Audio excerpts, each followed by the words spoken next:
हाल ही में ऐवान असेंबली में वज़ीर आला KCR साहब एक अहम अनाउंसमेंट करे थे। रियासत भर में 90,000 जॉब्स के लिए रिक्रूटमेंट होगा। उसमें से 10,000 जो कॉन्ट्रैक्ट एम्प्लॉइज़ हैं, चाहे लेक्चरर्स हो या दूसरे हर एक डिपार्टमेंट में जो होते हैं ओहदेदार, उनका रेगुलराइजेशन, और डायरेक्ट रिक्रूटमेंट 80,000 के लिए। ये हर एक डिपार्टमेंट में जो 44 महकमे हैं रियासत में, हर एक डिपार्टमेंट में वैकेंसीज हैं।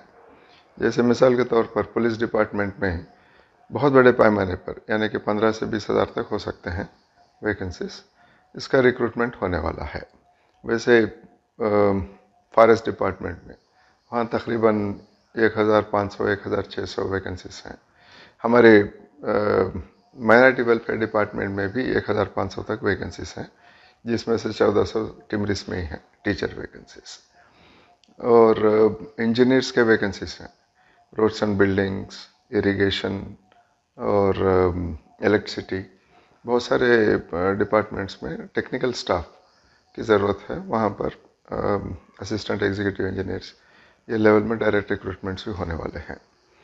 देखिए, डिस्ट्रिक्ट्स में, अजलाओं में बहुत वैकेंसीज हैं। इसमें हर एक कलेक्टरेट में जो डिस्ट्रिक्ट लेवल ऑफिसर्स होते हैं, वहाँ पर LDC, सेक्शन ऑफिसर्स, ऐसे बहुत सारे वैकेंसीज वहाँ पर हैं।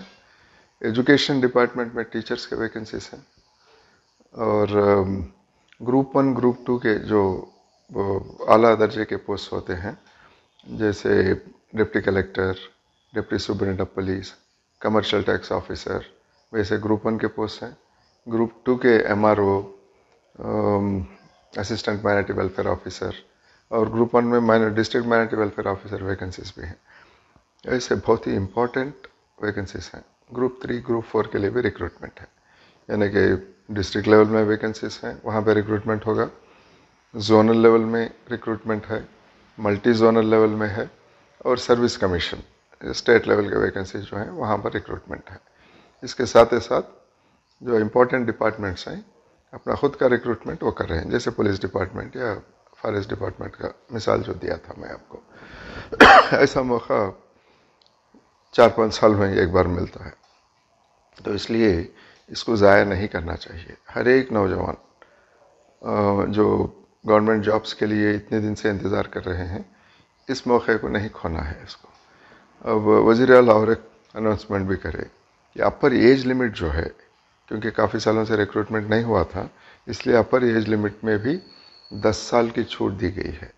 तो अपर एज लिमिट 10 साल बढ़ाए हैं। तो सबके लिए एक अच्छा मौका है ये, एग्ज़ाम्स के लिए प्रिपेयर होना, लिखना और अच्छा सिलेक्शन हासिल करना। तो ये इसके नोटिफिकेशंस, एडवर्टाइजमेंट्स सर्विस कमीशन से भी आएंगे ग्रुप 1, ग्रुप 2 के लिए, और नीचे जो डिपार्टमेंट्स इंडिविजुअली रिक्रूट कर रहे हैं उसका सेपरेट नोटिफिकेशंस आएंगे। और डिस्ट्रिक्ट्स में जो जॉब्स हैं उसके लिए वहाँ पर डिस्ट्रिक्ट लेवल में उसके नोटिफिकेशंस होंगे। तो इस पे एक नज़र रखना बहुत ज़रूरी है, कब कौन से नोटिफिकेशंस आएंगे, उसका एलिजिबिलिटी क्या है, सिलेक्शन क्राइटेरिया क्या है, ये सब देखने के बाद में नौजवान इसके लिए अप्लाई करना ज़रूरी है। वैसे नोटिफिकेशंस आएंगे 15 दिन, 1 महीना, 2 महीने के अंदर एक के बाद एक आते ही रहेंगे नोटिफिकेशंस। इसलिए एग्जामिनेशंस के लिए तैयारी अभी से शुरू कर देना है, क्योंकि करंट अफेयर्स, जनरल नॉलेज और लॉजिकल रीजनिंग सब्जेक्ट्स भी हो सकते हैं, ऐसे पेपर्स हो सकते हैं, कोई लैंग्वेज पेपर्स, वो उसका इंफॉर्मेशन हासिल करना कोई बड़ी बात नहीं है, मिल जाएगा आपको स्टडी सर्कल्स में हो या वेबसाइट्स में। आजकल न्यूज़पेपर्स में भी काफ़ी इन्फॉर्मेशन आ रहा है इसके बारे में। तो वो जो आपकी अगर एलिजिबिलिटी है, एलिजिबिलिटी चेक कर लेना है और तैयारी फ़ौरन शुरू कर देना है। और एक बात भी यह है कि बहुत सारे कलेक्टर्स अजलाओं में और बहुत सारे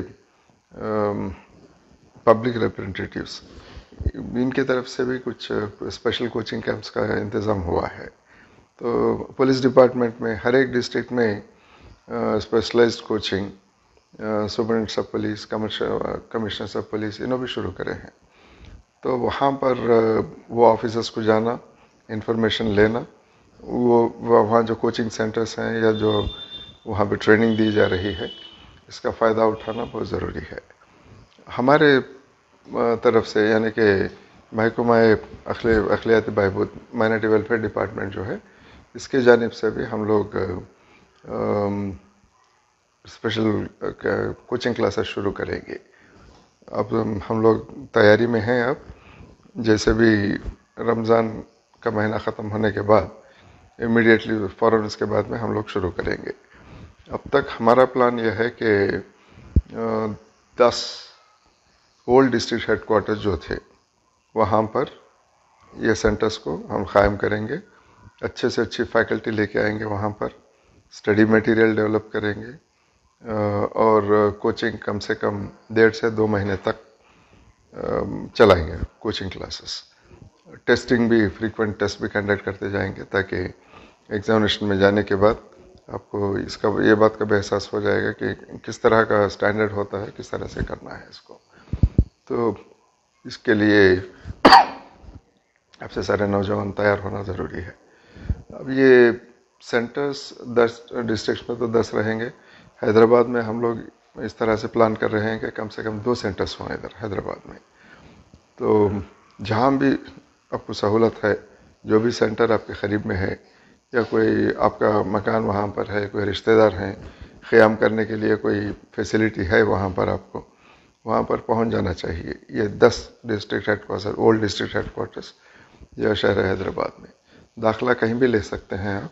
लेने के बाद आपकी तरबियत अच्छी तरह से वहाँ पर हम लोग करवाएंगे।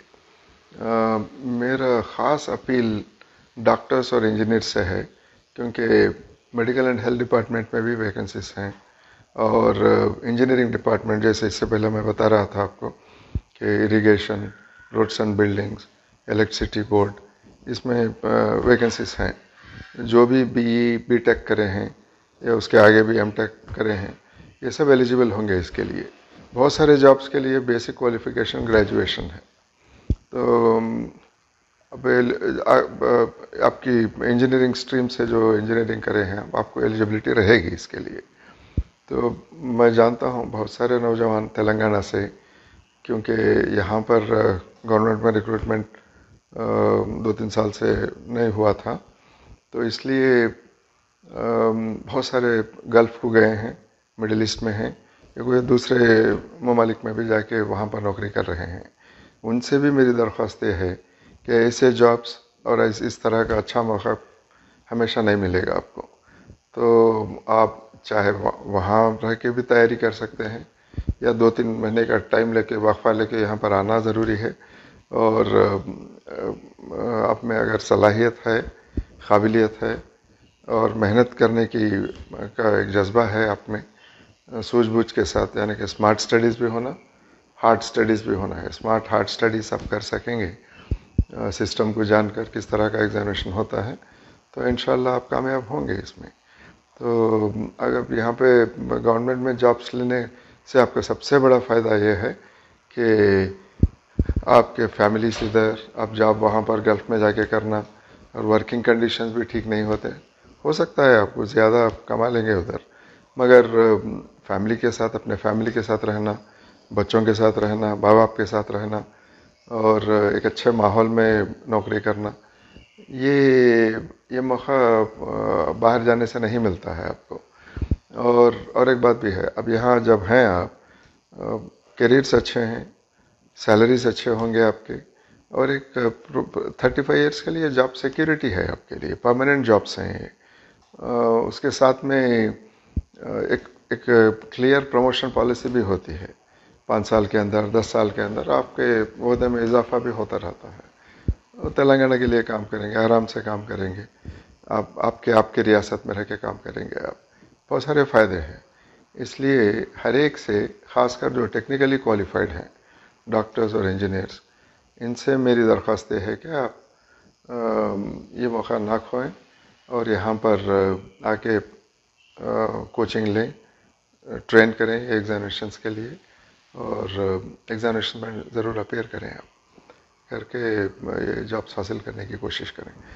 इसके लिए हम लोग एक कॉल सेंटर भी शुरू करेंगे डायरेक्टरेट ऑफ माइनॉरिटी वेलफेयर में, उसका नंबर भी जल्द से जल्द देंगे हम आपको कि एक हफ्ते के अंदर एक कॉल सेंटर भी शुरू करेंगे हम लोग। तो जो भी इससे ज़्यादा जानकारी हासिल करना है आपको तो वो कॉल सेंटर से भी ले सकते हैं। वैसे इन्फॉर्मेशन की कोई कमी नहीं है। आज सोशल मीडिया पे बहुत इन्फॉर्मेशन मिलता है आपको। आप भी नौजवान जो भी कैंडिडेट्स हैं एक आपस का नेटवर्क भी बना सकते हैं सोशल मीडिया में। इंफॉर्मेशन आपके दरमियान आप एक्सचेंज कर सकते हैं। और डिपार्टमेंट नोटिफिकेशंस और सर्विस कमीशन नोटिफिकेशन सारे इंटरनेट पे अवेलेबल रहेंगे आपके लिए। न्यूज़पेपर्स में भी काफ़ी इन्फॉर्मेशन आता है, सिर्फ उर्दू मीडिया में ही नहीं है। उर्दू मीडिया में तो काफ़ी आता है, इसके साथ ही साथ तेलुगु मीडिया, इंग्लिश मीडिया में भी बहुत आता है। डिपार्टमेंट की तरफ से भी हम लोग फ्रॉम टाइम टू टाइम आपको इन्फॉर्मेशन देते रहेंगे। इसका पूरा जानकारी हासिल करके आप एग्ज़ाम्स में अपेयर होइए और इंशाल्लाह आप में काबिलियत है, आप सही तरीके का प्रिपरेशन करें तो मैं समझता हूँ कि आपका सिलेक्शन के होने के प्रोबेबिलिटी परसेंटेज भी बहुत बढ़ जाएगा।